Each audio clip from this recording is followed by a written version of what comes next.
하나님의 말씀은 로마서 12장 1절입니다. 그러므로 형제들아, 내가 하나님의 모든 자비하심으로 너희를 권하노니 너희 몸을 하나님이 기뻐하시는 거룩한 산 제물로 드리라. 이는 너희가 드릴 영적 예배니라. 너희는 이 세대를 본받지 말고 오직 마음을 새롭게 함으로 변화를 받아 하나님의 선하시고 기뻐하시고 온전하신 뜻이 무엇인지 분별하도록 하라. 아멘. 우리가 지난주부터 하나님의 뜻을 따라 사는 삶, 혹은 하나님의 뜻을 위해 사는 삶에 대해 살펴보고 있습니다. 예수님은 이 땅에 오신 목적을 하나님의 뜻을 행하기 위함이었다라고 말씀하셨습니다. 이처럼 하나님의 뜻을 따라, 그리고 하나님의 뜻을 위해 사는 것이 우리 신앙의 핵심입니다. 문제는 그 뜻을 분별하는 것입니다. 하나님의 뜻을 알아야 하나님의 뜻을 따라 행할 수 있죠. 그러니까 우리가 신앙이 조금만 그래도 진지하게 올바로 돼 있으면 하나님의 뜻을 따라 살기 원합니다. 또 하나님의 뜻을 행하기 원합니다. 왜냐하면 하나님의 뜻은 우리 뜻과 달라서 하늘이 땅에서 높은 것처럼 높고 그 하나님의 뜻을 따라 사는 게 최선이라고 성경은 분명히 말하고 있는데, 당연히 하나님의 뜻을 따라 살기 원한다고 말하겠죠. 문제는 뭐가 하나님의 뜻이냐는 겁니다. 그러니까 하나님의 뜻을 따라 살려면 중요한 게 하나님의 뜻을 알아야 하죠. 그래서 오늘은 이 영적 분별력에 대해 살펴보고자 합니다. 첫째, 우리의 신앙생활은 철저하게 하나님의 기준을 따르는 삶입니다. 우리 신앙생활은 철저하게 하나님의 기준을 따르는 삶입니다. 할렐루야.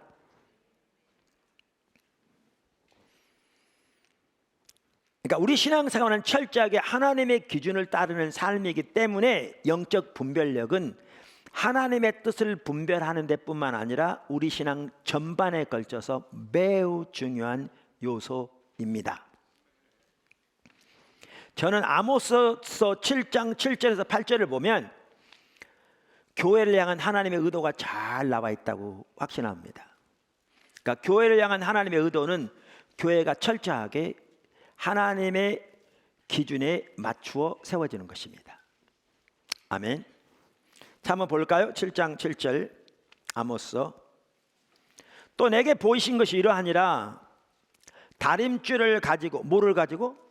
다림줄을 가지고 쌓은 담 곁에 주께서 손에 다림줄을 잡고 서셨더니 여호와께서 내게 이르시되 아모스야, 네가 무엇을 보느냐? 내가 대답하되 다림줄이니이다. 주께서 이르시되 내가 다림줄을 내 백성 이스라엘 가운데 두고 다시는 용서치 아니하리니.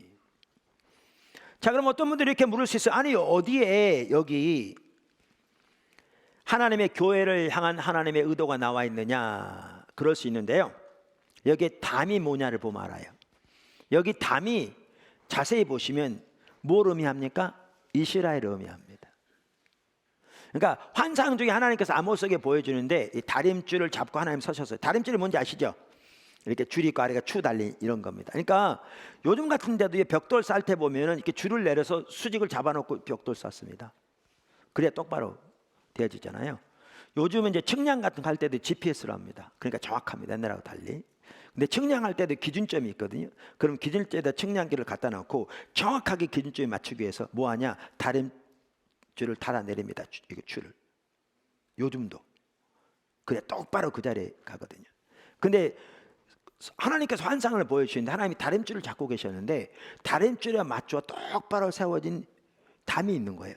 근데 자세히 보시면 이 담이 뭘 의미하느냐? 이스라엘 의미해요. 그러니까 하나님은 이스라엘이 하나님의 다림줄에 맞춰 똑바로 세워지기를 원하신 거죠. 이게 하나님의 의도죠.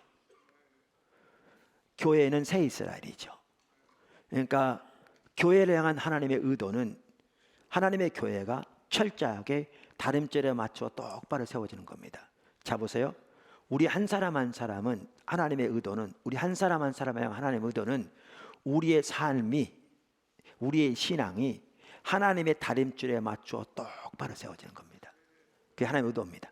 그렇게 교회가, 그렇게 개개인이 하나님의 다림줄에 맞추어 똑바로 세워질 때, 그때 놀라운 하나님의 은혜가 거기 넘치고 하나님 생명이 거기 함께하고 하나님 보호가 거기 함께할 것이고 하나님 은혜가 넘칠 것입니다. 근데 이스라엘에게 그렇게 원하셨는데 그 시대 하나님을 떠나니까, 여기서 떠나니까 하나님이 그들을 심판하실 것을 말씀하시면서 심판도 뭘 가져간다고요? 하나님의 다림줄을 가져간다고요. 이게 앞으로도 나오는데 너무너무 중요합니다. 하나님이 우리를 판단하실 때, 이 땅에 계실 때뿐만 아니라 주님 앞에 설 때, 우리의 생각이나 사람들의 의견이나 당시의 팽배한 신앙관이나 이걸 가지고 판단하지 않습니다. 하나님의 기준을 가져갑니다. 하나님의 다림줄을 가지고. 그래서 우리의 신앙생활은 처음부터 끝까지 하나님의 기준을 따라 사는 삶입니다. 그럼 여기 말한 하나님의 다림줄은 뭐냐? 어떤 사람이 뭐 환상 중에 봤다는 것이냐? 아니요. 그 다림줄은 성경에 기록되어 있는 하나님의 기준을 말합니다. 성경에 기록되어 있는 하나님의 기준을 말합니다. 그러니까 성경 66권을 캐논, 그러니까 정경이라고 그러잖아요. 우리말로 그 영어로 캐논이라고 그러거든요. 근데 캐논이란 말은 자라는 뜻이에요. 줄지할 때 자. 기준이라는 거죠. 기준. 그래서 하나님의 다림줄은 성경에 나와 있는 하나님의 기준을 말하고요. 하나님의 의도하신 교회는 교회가 철저하게 하나님의 기준에 맞추어 세워지는 것입니다. 여기까지 쉽습니다. 다 압니다. 물론 우리가 그대로 안 해서 심각한 문제죠. 그때 문제는 그 다음입니다. 두 번째, 하나님의 기준을 보려면 영적 분별력이 필요합니다. 하나님의 기준을 보려면 영적인 분별력이 필수입니다.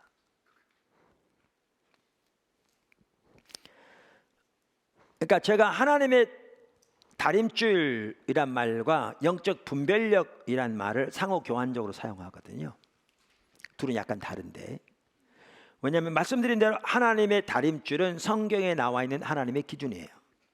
그럼 영적인 분별력은 뭐냐? 영적 분별력은 그 하나님의 기준을 볼 수 있는 성령이 주시는 영적인 능력을 가리켜요. 그러니까 영적인 분별력이 있어야 성경을 통해서 하나님의 기준을 볼 수 있습니다. 볼 수 있습니다.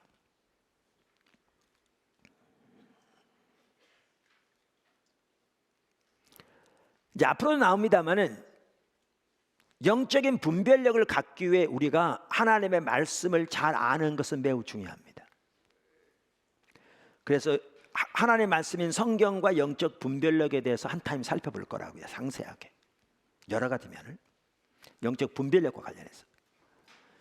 그래서 하나님의 말씀을 전반적으로 아는 게 매우 중요합니다.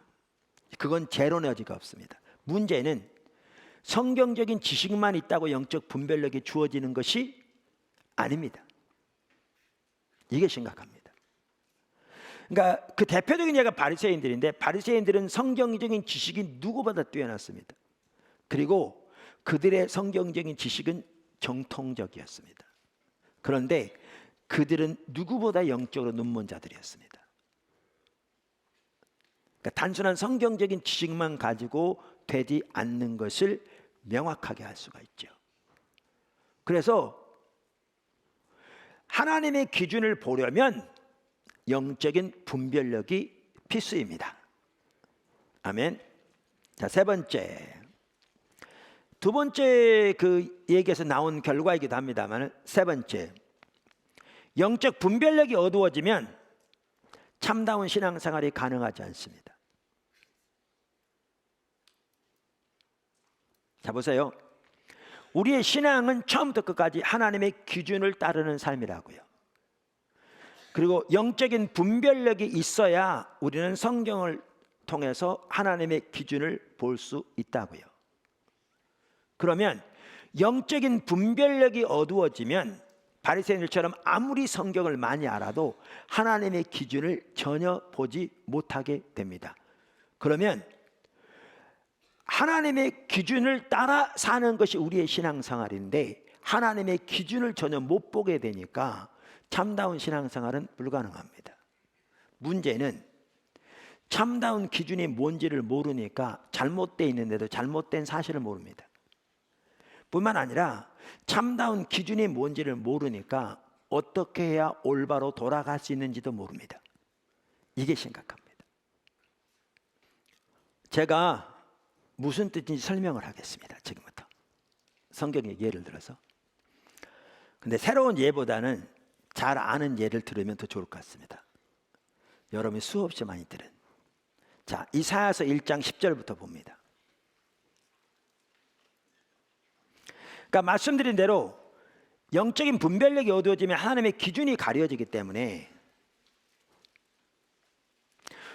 그러니까 하나님의 기준이 가려진다는 말은 뭐냐? 성경에 하나님 기준이 나와 있다고 그랬는데 성경에서 글씨가 지워진단 말이냐? 아니죠. 성경에 하나님의 기준은 그대로 있는데 영적인 분별력이 가려지면 성경을 통해 그 하나님 기준을 못 보게 되는 겁니다. 그게 가려지는 거죠. 자, 그렇게 되면 올바른 신앙생활을 하지 못하니까 신앙이 타락하게 돼 있어요. 타락해 있는데도 타락한지도 모르게 돼 있다니까요. 그러면 어떻게 되느냐? 하나님 심판이에요. 신앙이 타락했기 때문에. 그러니까 심판의 열매들이 가득해요. 근데 문제는 뭐냐면 이게 하나님의 심판인지도 몰라요. 그리고 왜 이런 것들이 임한지도 몰라요. 그리고 여기서 어떻게 돌이켜야 할지도 몰라요. 그만큼 영적인 분별력이 중요해요. 자, 그러면 이사야서 1장 10절부터 읽겠습니다. 여러분 많이 읽은 구절이라 이해하기 쉬워요. 자, 제가 이걸 읽을 때 여러분은 뭘 보시냐면 늘 말하듯이 그들이 얼마나 많은 희생과 제사를 드렸는가, 얼마나 많이 기도했는가를 보시라고요. 너희 소돔의 관원들아 여호와의 말씀을 들을지어다. 너희 고모라의 백성아 우리 하나님의 법에 귀를 기울일지어다. 여호와께서 말씀하시되 너희의 무수한 재물이 내게 무엇이 유익하뇨? 나는 순양의 번제와 살진 짐승의 기름에 배불렀고 나는 수송아지나 어린 양이나 순염소의 피를 기뻐하지 아니하노라. 너희가 내 앞에 보이려니 그것을 누가 너에게 요구하였느뇨? 내 마당만 밟을 뿐이니라.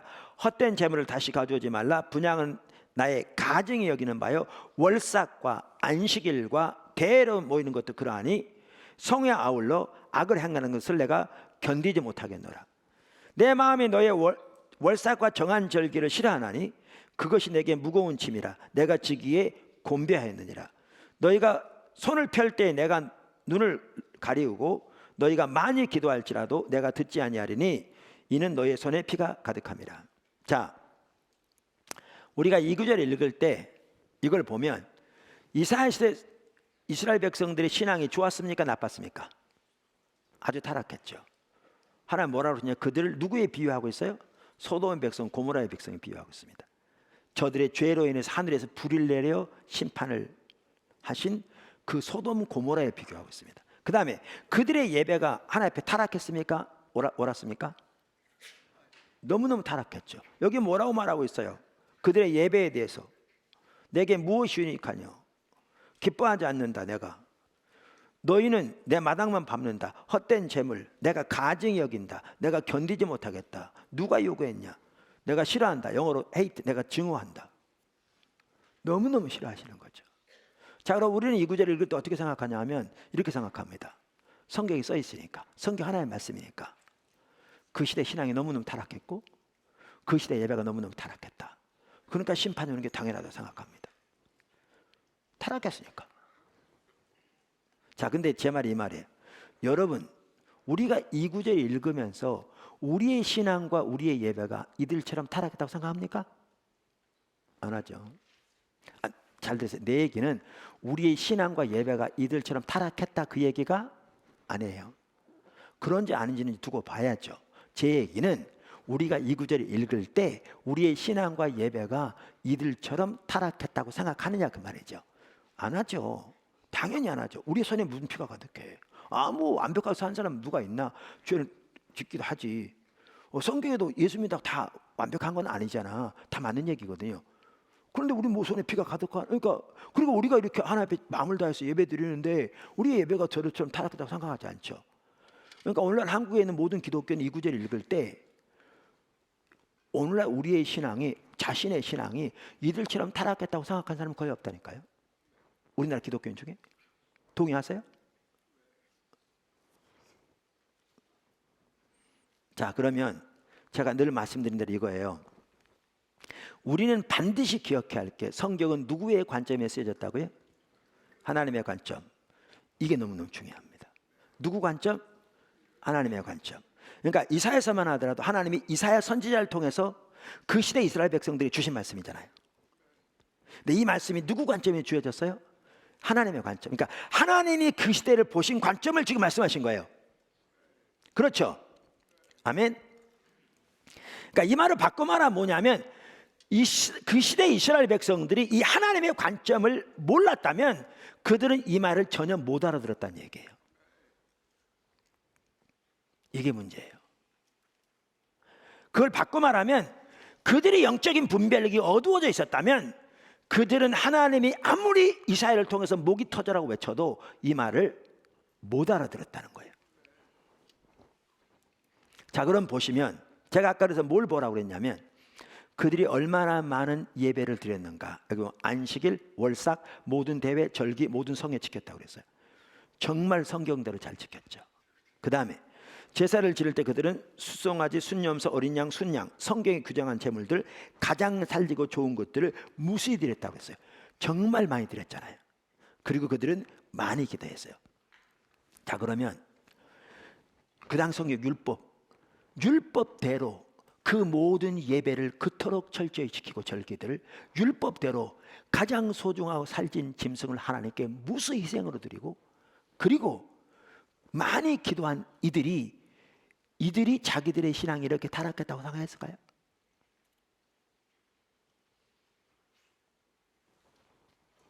꿈에도 생각 안 했죠. 안 했어요. 안 했어요. 특별히 이들의 예배, 성경대로 드리는 이들의 예배가, 지금 하나님이 예배를 이토록 심각하게 말씀하고 계신데, 아까 말한 것처럼 이렇게 타락했다고 이들이 상상이나 했을까요? 꿈에도 안 꿨겠죠. 뭘 보면 아느냐면요, 이들이 나중에 이사야를 톱으로 켜 죽였어요. 성경에 안 나오는데 전승에 가면. 그럼 이들이 이사야 선지자가 참다운 선지자고 하나님의 말씀을 전한다고 생각했으면 이들이 이사야를 톱으로 켜 죽였겠습니까?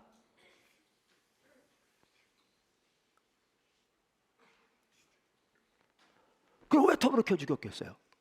자기들이 이렇게 신앙생활 잘하는데, 성경대로 이렇게 잘하는데, 우리는 뭐 소돔의 백성, 고모라의 백성이라고 그러지. 그 다음에 이렇게 성경대로 드리는 예배를 하나님이 증오하신다, 뭐 미워하신다, 견디지 못하겠다, 그러니까 저놈 이상한 놈이 그래 톱으로 죽인 거잖아요. 이해되세요? 여기서 끝나지 않아요. 보세요. 우리가 이미 다 살펴본 내용인데 조금만 돌려서 얘기하면 전혀 다른 얘기 같잖아요. 오늘 영적 분별력 지금 살펴보고 있습니다. 1장 4절에 이렇게 얘기해요. 1장 4절에 하나님이 슬프다 범죄한 나라여, 허물진 백성이여, 행악의 종자여, 행위가 부패한 자식이로다. 그들이 여호와를 어떻게 하며? 버리며 이스라엘의 거룩하신 자를 만월히 여겨 멀리하고 물러갔다. 자, 그들에게 하나님 어떻게 했다고 그랬어요? 버렸다고 그랬어요. 자, 그러면 아까 말씀드렸는데 이들이 그토록 많은 예배 절기를 철저히 지키고, 그렇게 많은 희생과 제사를 드리고, 가장 좋은 것들을 그것도 무수히, 그리고 그렇게 많이 기도하고 이렇게 했는데 하나님 버렸다고 그러니까 이 말 알아들었을까요? 못 알아들었죠. 아마 그들은 그랬을 겁니다. 야, 미친놈아, 우리가 하나님 버렸으면 이 많은 예배를 드리겠냐 그랬겠죠.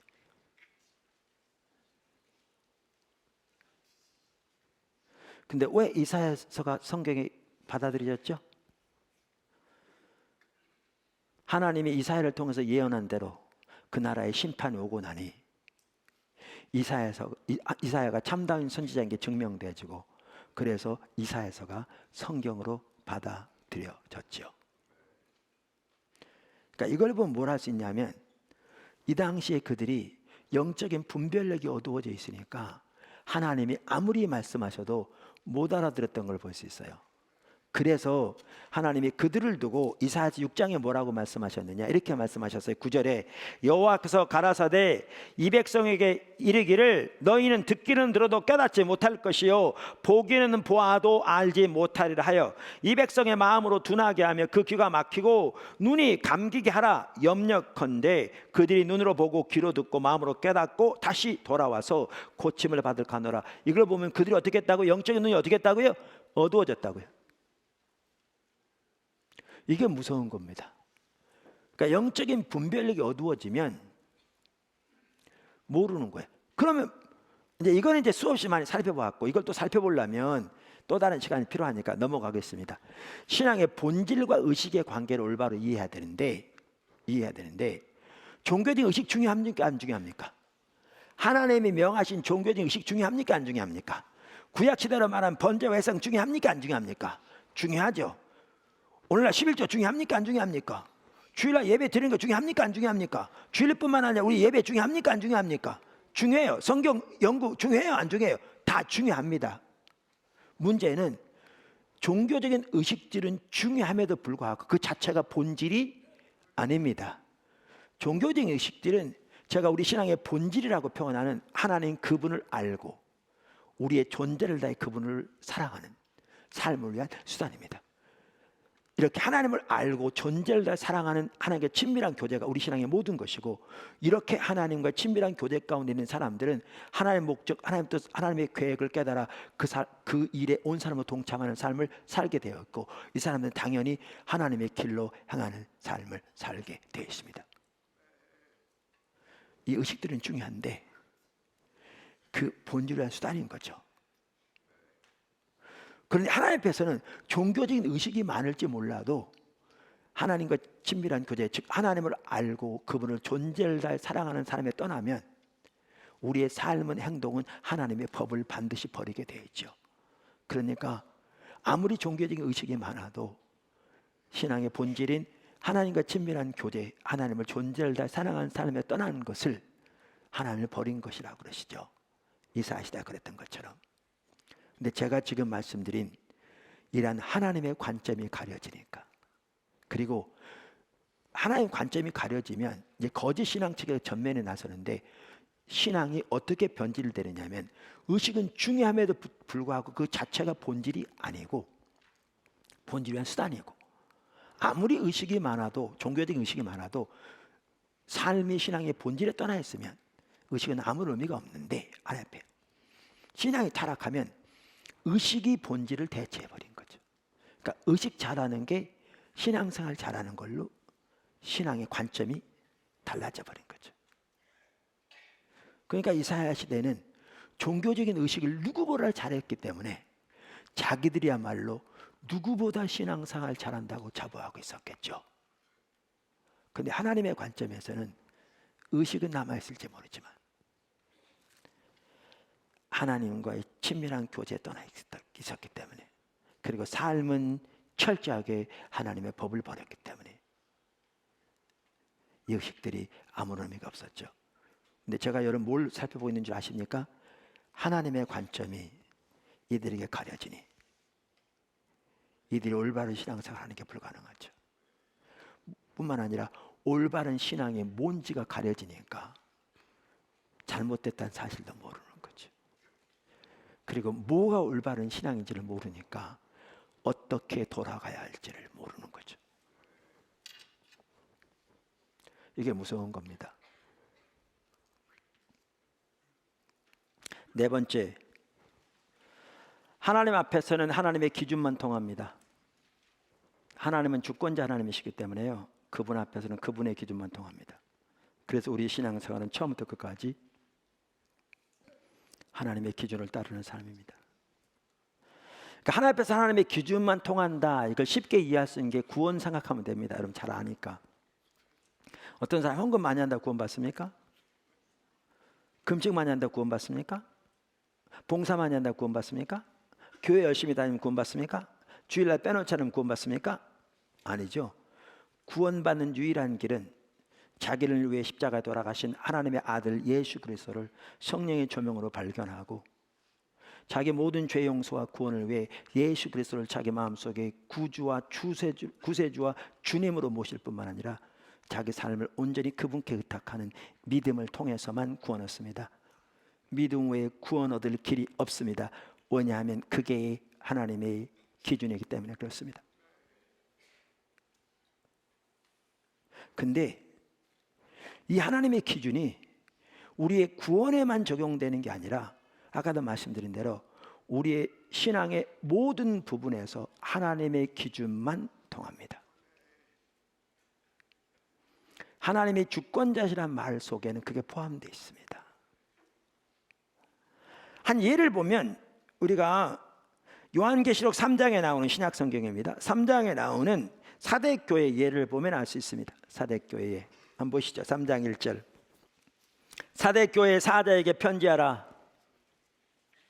하나님의 7 영과 7 별을 가지시니가 이르시되 내가 네 행위를 아노니 내가 살았다는 이름을 가졌으나 어떤 이름을 가졌으나 살았다 하는 이름을 가졌으나 죽은 자로다.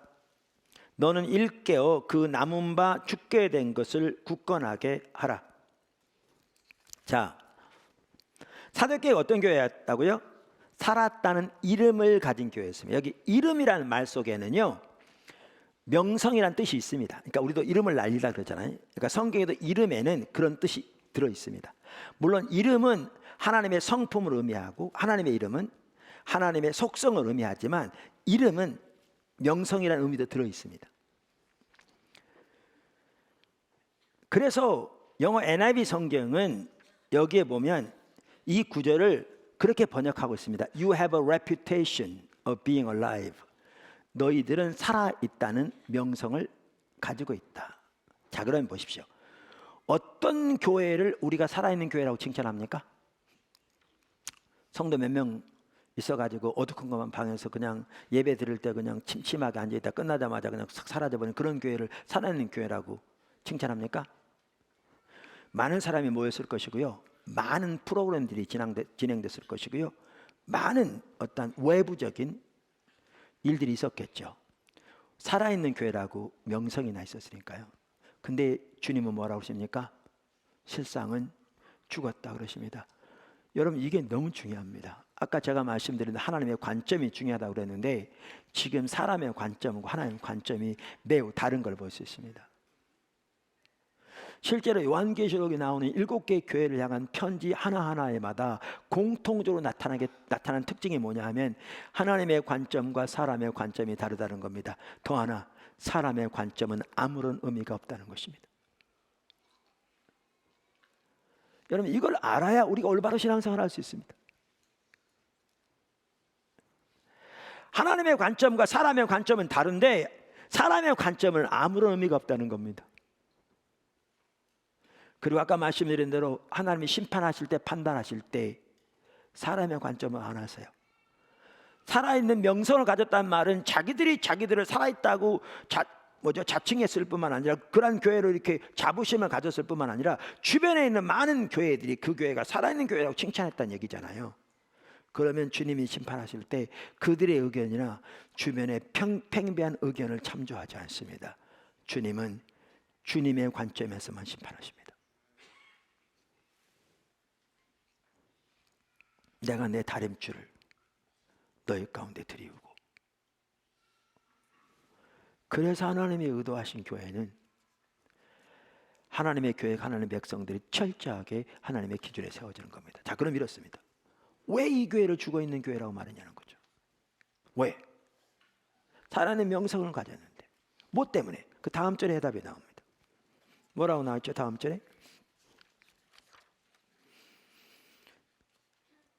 내 하나님 앞에 내 행위의 온전한 것을 찾지 못하였노니 그러므로 내가 어떻게 받았으며 어떻게 들었는지 생각하고 지켜 회개하라.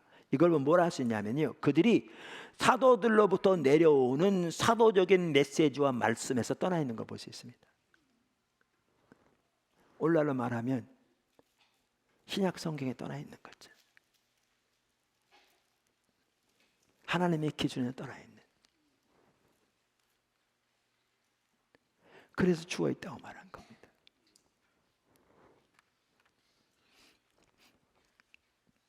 그래서 여기 보시면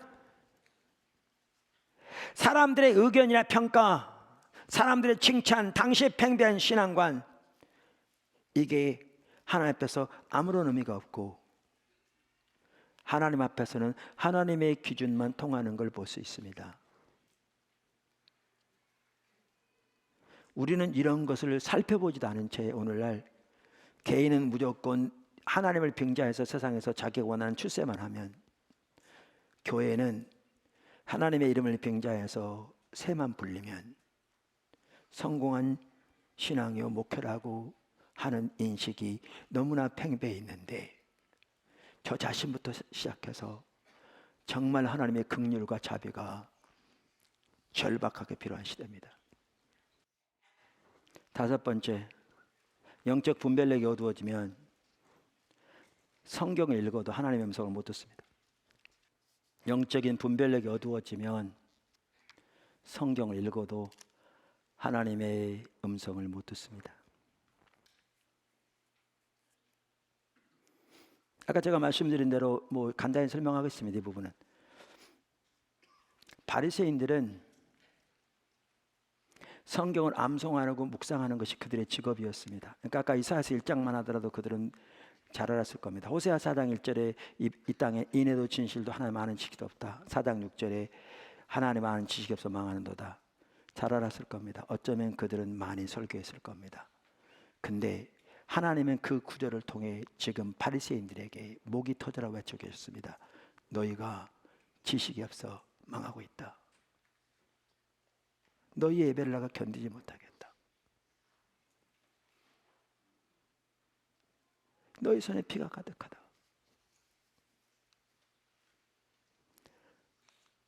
오라 우리가 변론하자. 목이 터져라 외치고 계셨습니다. 근데 그들은 성경을 암송하고 묵상하면서도 그 성경을 통한 하나님의 그 부르짖음을 전혀 듣지 못했습니다. 왜요? 영적인 눈이 어두워지면 못 듣습니다. 못 들어요.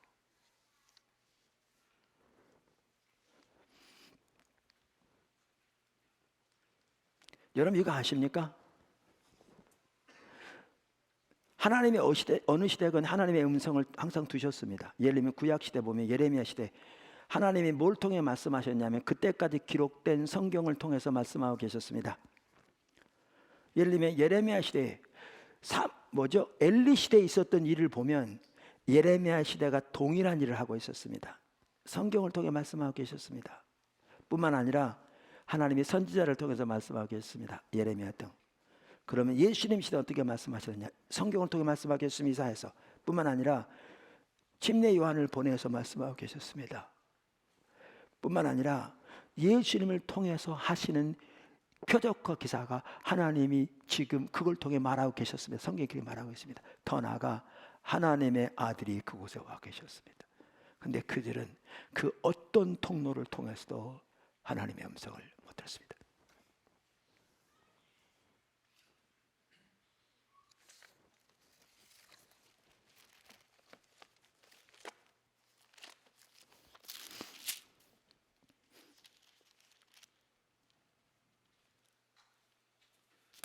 예레미야 7장 13절에 보면 이렇게 말합니다.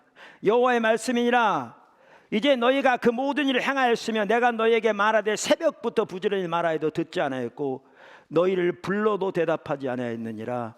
그러므로 내가 실로 행함같이 너희가 신뢰하는 바 내 이름으로 일컬음을 받는 이 집 곧 너희와 너희 조상들에게 준 이곳 행하겠고, 그러면 심판을 말씀하십니다. 지금 뭐라고 말씀하시냐면 내가 새벽부터 너희에게 불러 외쳤으되 너희가 귀도 안 기울였다. 그러니까 내가 너희를 심판한다. 아까 말씀드린 그 당시에 말씀을 통해서 말씀하고 계셨고 선지자를 통해 말씀하고 계셨다니까요. 자, 그럼 바리새인들이 이랬을 겁니다. 이 구절 읽을 때 뭐라고 설교했겠어요? 우리 조상들이 하나님의 음성을 듣지 않았습니다. 선지자를 통해서 말씀하시는 하나님의 음성을 듣지 않았습니다. 율법이 말하는 하나님의 음성을 듣지 않았습니다. 그래서 하나님의 심판을 받았습니다. 이렇게 설교했을 겁니다. 문제는 뭔지 아십니까? 그들이 영적인 눈이 어두워지니까 예레미야 시대는 말씀과 선지자 두 가지 통로가 있었는데 주된 통로 따지면 예수님 시대에는 그보다 훨씬 더 많은 통로로 전무후무한 하나님의 역사가 함께 하시면서 하나님의 아들이 이 땅에 오셔서까지 말씀하고 계셨는데 그들은 귀도 안 기울였습니다. 이 말씀대로 영적인 분별력이 어두워지면 성경을 읽어도 자기가 원하는 부분만 자기 원하는 대로 자기 생각대로 취합니다.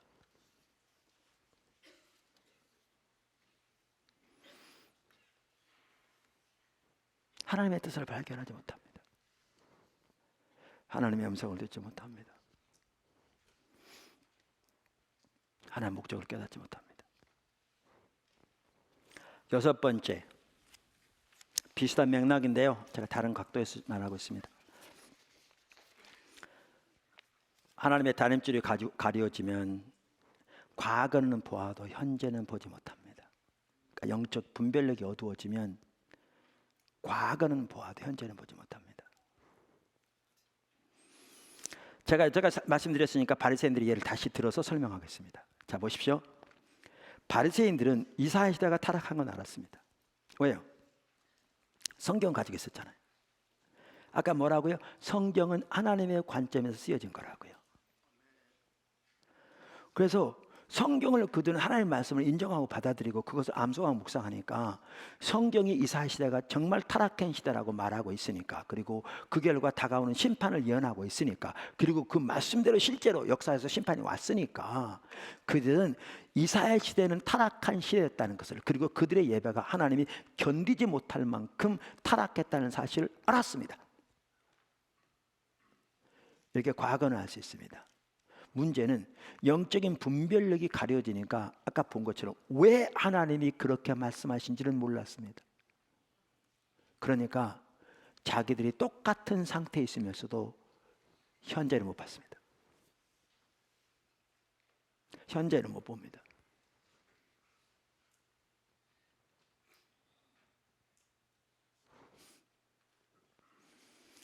마태복음 23장 한번 보십시오. 23장 29절 33절. 마태복음 23장 29절 33절. 화 있을진저 외식하는 서기관들과 바리새인들이여, 너희는 선지자들의 무덤을 만들고 의인들의 비석을 꾸미며 이르되, 만일 우리가 조상 때 있었더라면 우리는 그들이 선지자의 피를 흘리는데 참여하지 아니하였으리라 하니, 그러면 너희가 선지자를 죽인 자의 자손임을 스스로 증명함이로다. 너희가 너희 조상의 분량을 채우라. 뱀들아 독사의 새끼들아, 너희가 어떻게 지옥의 판결을 피하겠느냐. 자, 여기 보면 뭘 할 수 있냐면요, 서기관들과 바리새인들이 선지자들의 무덤을 만들고 의인들의 비석을 꾸미면서 자기 조상들의 죄를 회개했다 이렇게 돼 있어요. 자, 그러면 그들이 비석을 새로 꾸미는 비석 중에는 누구의 비석도 있었을까요? 이사야의 비석도 있었을 겁니다. 당연히. 왜요? 이사야를 자기 조상들이 죽였잖아요. 터부락혀서 산채로. 그러니까 비석을 꾸미는 거죠. 그럼 회개하는 거죠. 우리 조상들이 잘못했습니다. 우리 조상들이 큰 죄를 지었습니다. 그러면서 우리가 그 시대에 살았더라면 우리는 저들처럼 하지 않았을 겁니다. 왜 이렇게 할 수 있었던 줄 아십니까? 과거는 알 수 있거든요, 성경을 보니까. 근데 문제는 성경은 하나님의 관점에 쓰여졌는데 그들이 그 관점을 못 보니까 현재를 못 보는 거죠. 무슨 얘기인지 아세요? 이렇게 했더니 그럼 예수님이 잘한다고 그러셔야 되잖아요.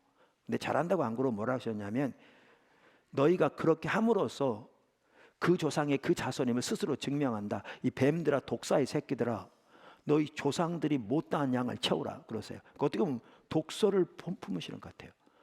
예수님은 아무에게도 독소를 품으시지 않거든요. 이 말이 무슨 뜻인지 아세요? 보세요. 자기 조상들은 선지자를 죽였습니다. 근데 그들은 그 죄를 회개할지 모르지만 그들은 하나님의 아들을 죽이잖아요. 침례 요한을 대적하잖아요.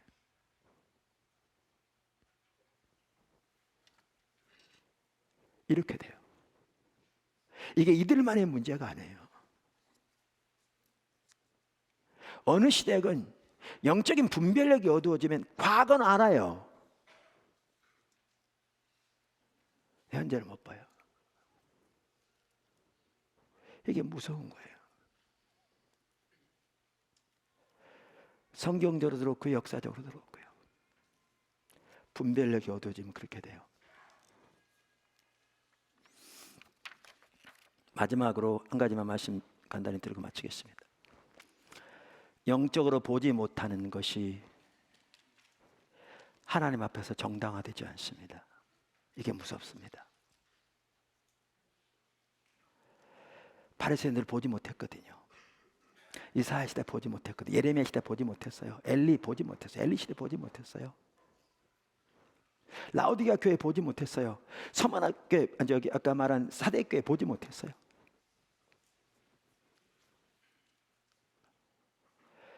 그들이 그럴 수 있어요. 내가 보지 못했는데요. 내가 깨닫지 못했는데요. 근데 보지 못한 것이 정당화될 것 같으면 그들 중에 단 한 사람도 심판을 받아서는 안 돼요. 근데 무서운 게 이거예요. 보지 못해서 올바로 신앙생활을 못하는데, 돌이키지도 못하는데, 보지 못하는 것이 정당화되지가 않아요. 책임이 면제되지 않는다고요. 이게 무서워요. 왜 그런 줄 아십니까? 이게 영적인 분별력과 관련이 있는데, 우리가 보지 못하는 것은 자세가 올바르지 못하기 때문에 못 보는 거예요. 그래서 보지 못하는 것이 책임이 면제되지 않아요. 처음으로 돌아가면 우리의 신앙생활은 철저하게 하나님의 뜻에 따라 하나님의 뜻을 위해 사는 사람입니다. 그게 우리에게 최선의 삶입니다. 근데 문제는 하나님의 뜻을 분별해야 합니다. 제가 앞으로 살펴볼 텐데요. 여러분, 솔로몬의 아들 르호보암은 한 번의 잘못된 결정으로 나라가 쪼개졌습니다. 그리고 북방 이스라엘은 멸망했습니다. 더 빨리. 아사 왕, 한 번의 잘못된 결정으로 전쟁이 다시 시작됐고, 그 창고에 있는 보물은 나중에 다 적국에 빼앗기게 됩니다. 여러분, 이게 성경에 나와 있는 일만인 줄 아십니까? 오늘날 여러분의 삶에서, 여러분의 직장에서, 여러분의 가정에서, 여러분의 회사에서 한 번의 결정이 어마어마한 선한 쪽으로도 나쁜 쪽으로도 결과를 맺을 수 있습니다. 특별히 하나님의 뜻과 관련해서.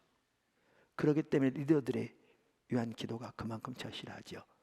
근데 하나님의 뜻을 분별하는 게 그만큼 중요한데 인간의 지혜로 할 수 없다는 겁니다. 그분의 뜻을.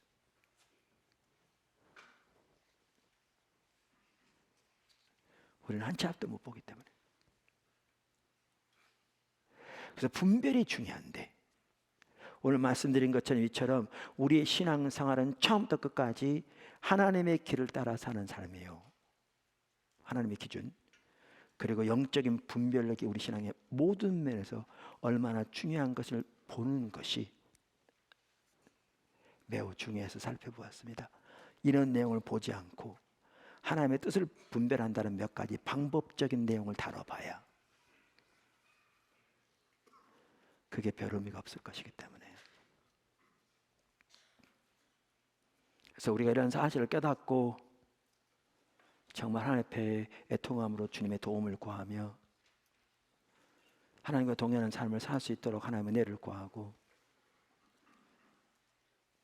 하나님의 관점에서 하나님과 동행하는 복된 삶이 되도록 우리가 더 적극적으로 배우는 자세를 가지고 주님을 찾는 저와 여러분의 되기를 주님으로 축원합니다.